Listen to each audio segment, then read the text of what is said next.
इन दोस्तों कैसे हैं आप सभी। आशा करता हूँ बहुत ही अच्छे होंगे। इस वीडियो में हम आपके लिए लेकर आए टॉप जी के जीएस के प्रश्न। ऐसे प्रश्न हैं सो बार बार एग्जाम में पूछते हैं, तो किसी भी एग्जाम की तैयारी कर रहे हैं या वीडियो आपके लिए बहुत ही खास है। चलिए वीडियो की शुरुआत करते हैं और हाँ, वीडियो के अंत में फीडबैक जरूर दीजिएगा। चलिए देखते हैं पहला क्वेश्चन क्या पूछा है आपसे। पहला क्वेश्चन पूछा है अकबरनामा और आईने अकबरी नामक प्रसिद्ध ग्रंथ किसने लिखा था। अकबरनामा और आईने अकबरी नामक प्रसिद्ध ग्रंथ जो है किसने लिखा था, यह आपसे पूछा है। चलिए बता दीजिए राइट आंसर क्या हो जाएगा। जिस किसी भी क्वेश्चन का राइट आंसर पता है वीडियो को पॉज करा करिए, राइट आंसर कमेंट बॉक्स में लिख दीजिए। तो राइट आंसर जो हो जाएगा वो हो जाएगा ऑप्शन ए, अबुल फजल इस प्रश्न का राइट आंसर हो जाएगा। अबुल फजल अकबर के नौरत्नों में से एक थे। उन्होंने अकबरनामा और आईने अकबरी नामक ग्रंथ लिखे जिनमें अकबर के शासन और प्रशासन का विस्तृत विवरण है। अकबरनामा 3 खंडों में लिखा गया है और इसका तीसरा भाग आईने अकबरी कहलाता है। चलते हैं अगले प्रश्न की ओर, देखते हैं अगला प्रश्न क्या पूछा है आपसे। अगला प्रश्न पूछा भारतीय संविधान में कौन सा अनुच्छेद समान कार्य के लिए समान वेतन की बात करता है। आपसे पूछा है भारतीय संविधान में कौन सा अनुच्छेद समान कार्य के लिए समान वेतन की बात करता है, यह आपसे पूछा है। चलिए बताइए राइट आंसर क्या हो जाएगा। तो राइट आंसर जो हो जाएगा वो हो जाएगा ऑप्शन सी, अनुच्छेद 39D इस प्रश्न का राइट आंसर हो जाएगा। अनुच्छेद 39D जो है भारतीय संविधान के निदेशक तत्वों में शामिल है। यह कहता है कि पुरुषों और महिलाओं को समान कार्य के लिए समान वेतन मिलना चाहिए। यह न्यायिक रूप से लागू करने योग्य नहीं है, लेकिन सरकार को नीतियों बनाने समय इसे ध्यान में रखना होता है। चलते हैं अगले प्रश्न की ओर, देखते हैं अगला प्रश्न क्या पूछा है आपसे। अगला प्रश्न पूछा संविधान सभा में संविधान का पिता किसे कहा जाता है। संविधान सभा में संविधान का पिता किसे कहा जाता है, ये आपसे पूछा है। Father of constitution. तो राइट आंसर जो हो जाएगा वो हो जाएगा, चलिए राइट आंसर कमेंट बॉक्स में लिख दीजिए। क्या महात्मा गांधी हो जाएगा, सरदार पटेल या डॉक्टर भीमराव अंबेडकर। तो राइट आंसर हो जाएगा option C, doctor Bhimrao Ambedkar इस प्रश्न का राइट आंसर हो जाएगा। डॉक्टर भीमराव अंबेडकर को भारतीय संविधान का निर्माता कहा जाता है। ये संविधान सभा की प्रारूप समिति के अध्यक्ष थे। 26 नवंबर 1949 को भारतीय संविधान अपनाया गया और 26 जनवरी 1950 को लागू हुआ। अब चलते हैं अगले प्रश्न की ओर, देखते हैं अगला प्रश्न क्या पूछा है आपसे। अगला प्रश्न पूछा है भारतीय संविधान के किस अनुच्छेद में राष्ट्रपति को अध्यादेश जारी करने की शक्ति प्रदान की गई है। भारतीय संविधान के किस अनुच्छेद में राष्ट्रपति को अध्यादेश जारी करने की शक्ति प्रदान की गई है, यह आपसे पूछा है। चलिए बताइए राइट आंसर क्या हो जाएगा। राइट आंसर जो हो जाएगा वो हो जाएगा ऑप्शन ए, अनुच्छेद 123 इस प्रश्न का राइट आंसर हो जाएगा। अनुच्छेद 123 राष्ट्रपति को संसद के सत्र न होने की स्थिति में अध्यादेश जारी करने की शक्ति देता है। यह अध्यादेश किसी भी संसद द्वारा पारित कानून के समान प्रभावी होता है, लेकिन इसे अधिकतम 6 महीने और 6 सप्ताह के भीतर संसद द्वारा अनुमोदित किया जाना आवश्यक है।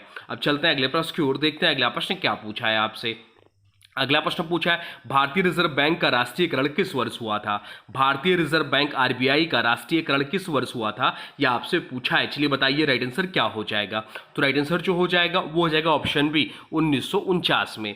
भारतीय रिजर्व बैंक यानी कि आरबीआई का राष्ट्रीयकरण जो हुआ था वह 1 जनवरी 1949 को हुआ था। पहले यह एक निजी बैंक था, लेकिन स्वतंत्रता के बाद इसे सरकार के नियंत्रण में लाया गया। बात करें आरबीआई की तो इसकी स्थापना हुई थी 1 अप्रैल 1935 को।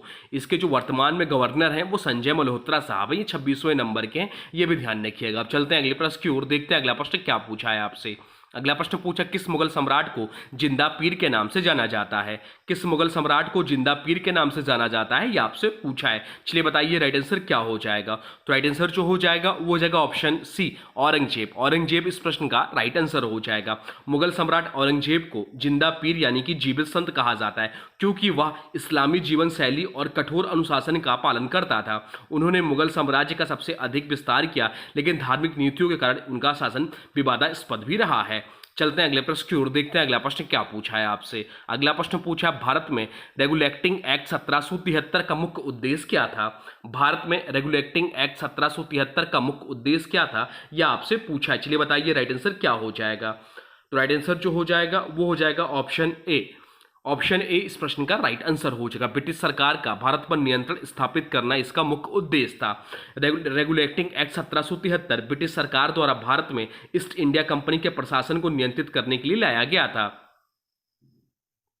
इस अधिनियम के तहत कलकत्ता में एक गवर्नर जनरल की नियुक्ति हुई। पहले गवर्नर जनरल कौन बने, यहाँ भी एग्जाम में पूछता है, तो पहले गवर्नर जनरल जो बने वो वॉरेन हेस्टिंग थे। यह भारत में ब्रिटिश शासन के विधायी और प्रशासनिक ढांचे की नींव रखने वाला पहला कानून था। चलते हैं अगले प्रश्न की ओर, देखते हैं अगला प्रश्न क्या पूछा है आपसे। अगला प्रश्न पूछा किस गुप्त शासक को भारतीय नेपोलियन कहा जाता है। किस गुप्त शासक को भारतीय नेपोलियन कहा जाता है, यह आपसे पूछा है। चलिए बताइए राइट आंसर क्या हो जाएगा। तो समुद्रगुप्त इस प्रश्न का राइट आंसर हो जाएगा। ऑप्शन इस प्रश्न का राइट आंसर हो जाएगा। समुद्रगुप्त को भारतीय नेपोलियन कहा जाता है क्योंकि उन्होंने अपने जीवन काल में कई सैन्य अभियान चलाया और विशाल साम्राज्य का विस्तार किया। उनकी विजय अभियानों को वर्णन इलाहाबाद प्रशस्ति में मिलता है। उनकी जिसे उनके दरबारी कवि हरिसेठ ने लिखा था। समुद्रगुप्त के दरबारी कवि कौन थे, यह भी पूछ लेता है एग्जाम में, तो हरिसेठ थे, यह भी ध्यान रखिएगा। चलते हैं अगले प्रश्न की ओर, देखते हैं अगला प्रश्न क्या पूछा है आपसे। अगला प्रश्न पूछा किस संविधान संशोधन द्वारा अनुच्छेद 21A जोड़ा गया जिससे शिक्षा को मौलिक अधिकार बना दिया गया। किस संविधान संशोधन द्वारा अनुच्छेद 21A जोड़ा गया जिससे शिक्षा को मौलिक अधिकार बना दिया गया, यह आपसे पूछा है। चलिए बताइए राइट आंसर क्या हो जाएगा। तो राइट आंसर जो हो जाएगा वो हो जाएगा ऑप्शन सी, 66वां संविधान संशोधन इस प्रश्न का राइट आंसर हो जाएगा।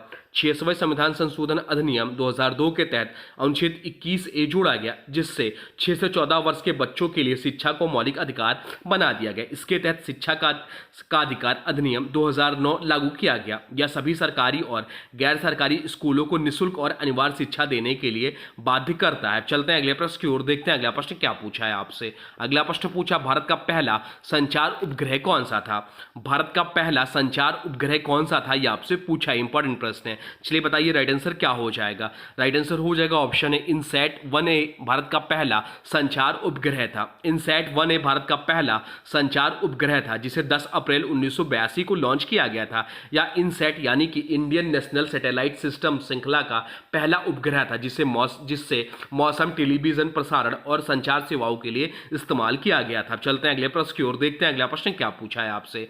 अगला प्रश्न पूछा है निम्नलिखित में से कौन सा तत्व मानव शरीर में पाया जाता है लेकिन मुक्त अवस्था में नहीं पाया जाता। आपसे पूछा निम्नलिखित में से कौन सा तत्व जो है मानव शरीर में पाया जाता है लेकिन मुक्त अवस्था में नहीं पाया जाता, यह आपसे पूछा है। चलिए बताइए राइट आंसर क्या हो जाएगा। तो राइट आंसर जो हो जाएगा वो हो जाएगा ऑप्शन सी, फास्फोरस इस प्रश्न का राइट आंसर हो जाएगा। फास्फोरस मानव शरीर में डीएनए, आरएनए और हड्डियों यानी कि फास्फेट के रूप में एक महत्वपूर्ण घटक है। यह प्रकृति में मुक्त अवस्था में नहीं पाया जाता बल्कि एस्को के रूप में पाया जाता है। फास्फोरस का उपयोग उर्वरकों, विस्फोटक और डिटर्जेंट में किया जाता है। चलते हैं अगले प्रश्न की ओर, देखते हैं अगला प्रश्न क्या पूछा है आपसे। अगला प्रश्न पूछा है निम्नलिखित में से किस क्रांतिकारी को लाहौर षड्यंत्र केस में फांसी दी गई थी। निम्नलिखित में से किस क्रांतिकारी को लाहौर षड्यंत्र केस में फांसी दी गई थी, आपसे पूछा है। चलिए बताइए राइट आंसर क्या हो जाएगा। राइट आंसर कमेंट बॉक्स में लिख दीजिए। तो राइट आंसर हो जाएगा ऑप्शन है भगत सिंह, राजगुरु और सुखदेव इस प्रश्न का राइट आंसर हो जाएगा। लाहौर षड्यंत्र केस 1929 के तहत भगत सिंह, राजगुरु और सुखदेव को ब्रिटिश सरकार द्वारा फांसी दी गई थी। उन्होंने अंग्रेज अधिकारी जॉन सैंडर्स की हत्या की थी। 23 मार्च 1931 को इन्हें लाहौर सेंट्रल जेल में फांसी दी गई थी। चलते हैं अगले प्रश्न की ओर, देखते हैं अगला प्रश्न क्या पूछा है आपसे। अगला प्रश्न पूछा है भारतीय संविधान में कौन सा अनुच्छेद अल्पसंख्यकों की संस्कृति और शिक्षा के संरक्षण से संबंधित है। भारतीय संविधान में कौन सा अनुच्छेद अल्पसंख्यकों की संस्कृति और शिक्षा के संरक्षण से संबंधित है, यह आपसे पूछा है। चलिए बताइए राइट आंसर क्या हो जाएगा। तो राइट आंसर जो हो जाएगा वो हो जाएगा ऑप्शन है अनुच्छेद 29 और अनुच्छेद 30 इस प्रश्न का राइट आंसर हो जाएगा। अनुच्छेद 29 किसी भी वर्ग के नागरिकों को अपनी भाषा, लिपि और संस्कृति को संरक्षित करने का अधिकार देता है। अनुच्छेद 30 क्या है, तो अनुच्छेद 30 अल्पसंख्यक समुदायों को अपनी शैक्षिक संस्थाएं स्थापित करने और उनका प्रबंधन करने का अधिकार देता है। यह अनुच्छेद विशेष रूप से धार्मिक और भाषाई अल्पसंख्यकों के लिए लागू होते हैं। चलते हैं अगले प्रश्न की ओर, देखते हैं अगला प्रश्न क्या पूछा है आपसे। अगला प्रश्न पूछा कौन सा प्रथम भारतीय शहर 100% सौर ऊर्जा पर चलने वाला बना।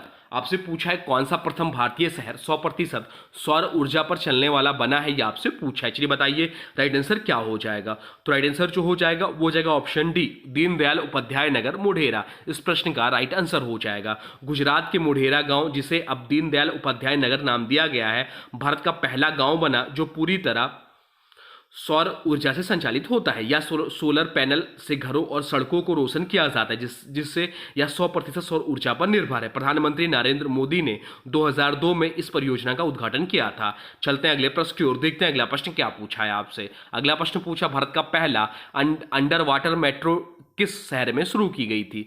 भारत का पहला अंडर वाटर मेट्रो जो है किस शहर में शुरू की गई, यह आपसे पूछा है। चलिए बताइए राइट आंसर क्या हो जाएगा। इंपॉर्टेंट प्रश्न है, बता दीजिए राइट आंसर क्या हो जाएगा। राइट आंसर हो जाएगा ऑप्शन बी, कोलकाता। इस प्रश्न का राइट आंसर हो जाएगा।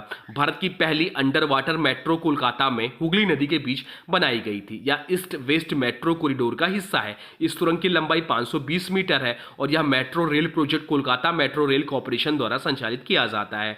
अब चलते हैं अगले प्रश्न की ओर, देखते हैं अगला प्रश्न क्या पूछा है आपसे। अगला प्रश्न पूछा, हाल ही में भारत का पहला हाइड्रोजन ट्रेन किस रूट पर चलाने की योजना बनाई गई है? हाल ही में भारत का पहला हाइड्रोजन ट्रेन किस रूट पर चलाने की योजना बनाई गई है, यह आपसे पूछा है। चलिए बताइए राइट आंसर क्या हो जाएगा। राइट आंसर हो जाएगा ऑप्शन ए, कालका शिमला। इस प्रश्न का राइट आंसर हो जाएगा। भारत की पहली हाइड्रोजन ट्रेन कालका शिमला रूट पर चलाई जाएगी।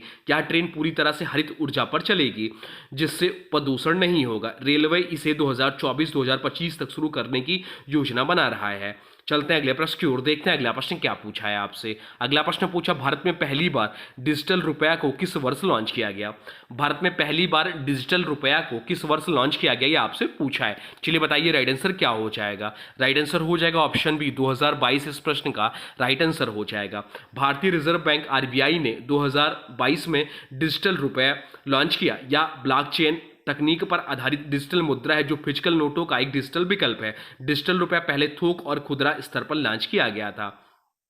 चलते हैं अगले प्रश्न की ओर, देखते हैं अगला प्रश्न क्या पूछा है आपसे। अगला प्रश्न पूछा है, भारत में कुल कितने उच्च न्यायालय हैं? भारत में कुल कितने उच्च न्यायालय हैं, यह आपसे पूछा है। चलिए बताइए राइट आंसर क्या हो जाएगा।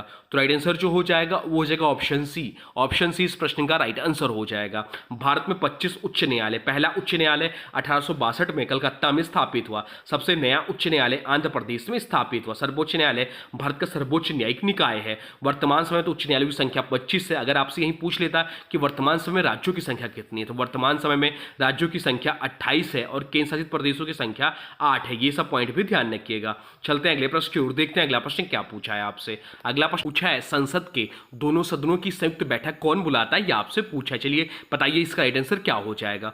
तो राइट आंसर जो हो जाएगा इस प्रश्न का वो हो जाएगा ऑप्शन बी, संसद के दोनों सदनों की संयुक्त बैठक जो बुलाते हैं वो राष्ट्रपति बुलाते हैं। इस प्रश्न का राइट आंसर हो जाएगा ऑप्शन बी, राष्ट्रपति। बहुत लोग लोकसभा अध्यक्ष टिक करके आते हैं, तो ध्यान रखिएगा आगे से यह क्वेश्चन आपको गलत ना जाए। तो संसद के दोनों सदनों की संयुक्त बैठक जो बुलाते हैं वो राष्ट्रपति बुलाते हैं। भारतीय संविधान के अनुच्छेद 108 में संयुक्त बैठक का प्रावधान है। इसकी अध्यक्षता जो करते हैं वो लोकसभा अध्यक्ष करते हैं और पहली संयुक्त बैठक जो हुई थी वह 1961 में हुई थी। चलते हैं अगले प्रश्न की ओर, देखते हैं अगला प्रश्न क्या पूछा है आपसे। अगला प्रश्न पूछा है, यूनेस्को का मुख्यालय कहाँ स्थित है? यूनेस्को का मुख्यालय कहाँ स्थित है, यह आपसे पूछा है। चलिए बताइए राइट आंसर क्या हो जाएगा। राइट आंसर कमेंट बॉक्स में लिख दीजिए। तो राइट आंसर जो हो जाएगा वो हो जाएगा ऑप्शन बी, फ्रांस की राजधानी पेरिस में स्थित है यूनेस्को का मुख्यालय। राइट आंसर हो जाएगा ऑप्शन बी, यूनेस्को यानी कि United Nation educational scientific and cultural organisation का मुख्यालय जो है फ्रांस की राजधानी पेरिस में स्थित है। इसकी स्थापना 16 नवंबर 1945 को हुई थी और इसका मुख्यालय जो है पेरिस फ्रांस में है। तो ये रहे आपके टॉप 20